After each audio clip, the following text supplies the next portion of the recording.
नमस्कार, आप देख रहे हैं कैपिटल टीवी। मैं हूं आपके साथ कांची बंसल। 2022 में होने वाले यूपी विधानसभा चुनाव में जिन्ना के नाम पर सियासत हो रही है। देश का बंटवारा किसने किया, इस विवाद में ओवैसी की एंट्री हो गई है।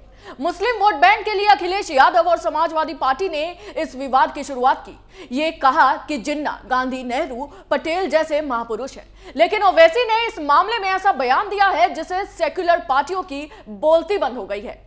क्या है ओवैसी का वो बयान और आने वाले यूपी विधानसभा चुनावों में इस बयान का ओवैसी पर क्या पड़ेगा असर, इस रिपोर्ट में देखिए।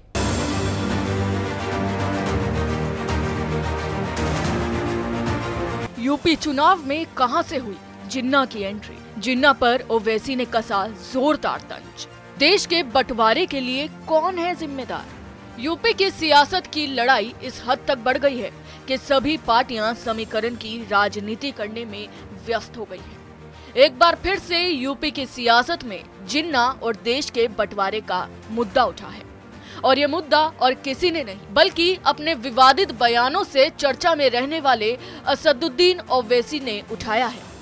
एआईएमआईएम के प्रमुख असदुद्दीन ओवैसी ने मुरादाबाद की एक रैली में देश के बंटवारे के लिए कांग्रेस और मोहम्मद अली जिन्ना को जिम्मेदार ठहराया है। मैं चैलेंज करता हूं संघ परिवार के लोगों से, बीजेपी के लोगों से, या फिर ये समाजवादी पार्टी के जो लोग तारीख को नहीं पढ़ते, भारत का अगर बंटवारा हुआ तो मुसलमानों की वजह से नहीं, भारत का बंटवारा हुआ तो जिन्ना की वजह से हुआ। उस वक्त मुसलमानों को वोट डालने का इख्तियार नहीं था, वही मुसलमान वोट डाल सकता था जो सरमायादार था या नवाब था या उसके पास इतनी जमीन थी या उसके पास कोई डिग्री थी। मुसलमानों को मौरद इल्जाम खड़ा करना भारत के दो टुकड़े का ये सरासर झूठ है, ये मुसलमानों पर इल्जाम है और मैं इस इल्जाम को नहीं मानता। आपको बता दें कि सपा अध्यक्ष अखिलेश यादव ने मोहम्मद अली जिन्ना को महात्मा गांधी, जवाहरलाल नेहरू, सरदार पटेल जैसा स्वतंत्र सेनानी बताया था और कहा था कि जिन्ना की वजह से देश को आजादी मिली है। इस बयान पर भारतीय जनता पार्टी की ओर से तीखी प्रक्रिया सामने आई।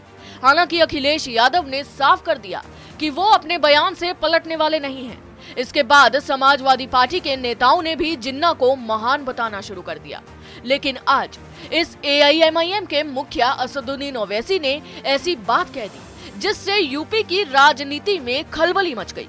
उन्होंने जिन्ना के साथ साथ कांग्रेस को हिंदुस्तान के बंटवारे के लिए जिम्मेदार करार दिया है। कांग्रेस के खिलाफ ओवैसी ने क्या कहा, ये जरा सुनिए। भारत के अगर दो टुकड़े हुए तो उसकी जिम्मेदार कांग्रेस पार्टी है, उसके जिम्मेदार वो तमाम उस वक्त के कायदीन है। हम जिम्मेदार नहीं है, हमने कभी पाकिस्तान को नहीं माना।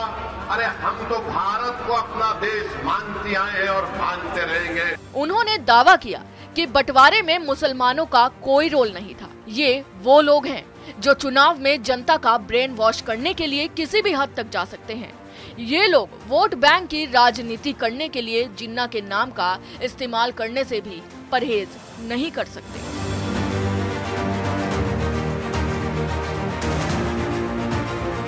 असदुद्दीन ओवैसी एक मुस्लिम लीडर हैं, इसलिए ये उनसे अपेक्षा थी कि वो जिन्ना का साथ देंगे, जिन्ना को महान बताएंगे। लेकिन जिन्ना को बंटवारे का विलन बताकर उन्होंने सबको चौंका दिया है। उन्होंने ना सिर्फ जिन्ना पर तंज कसा बल्कि पाकिस्तान बनाने की जिम्मेदारी कांग्रेस पर मढ़ दी। इसका मतलब साफ है कि मुस्लिम वोटों के लिए सपा और कांग्रेस में कंपटीशन चल रहा है, उसमें ओवैसी एक बड़ा खेल करने वाले हैं। अभी के लिए बस इतना ही। आप देखते रहिए कैपिटल टीवी। जय हिंद।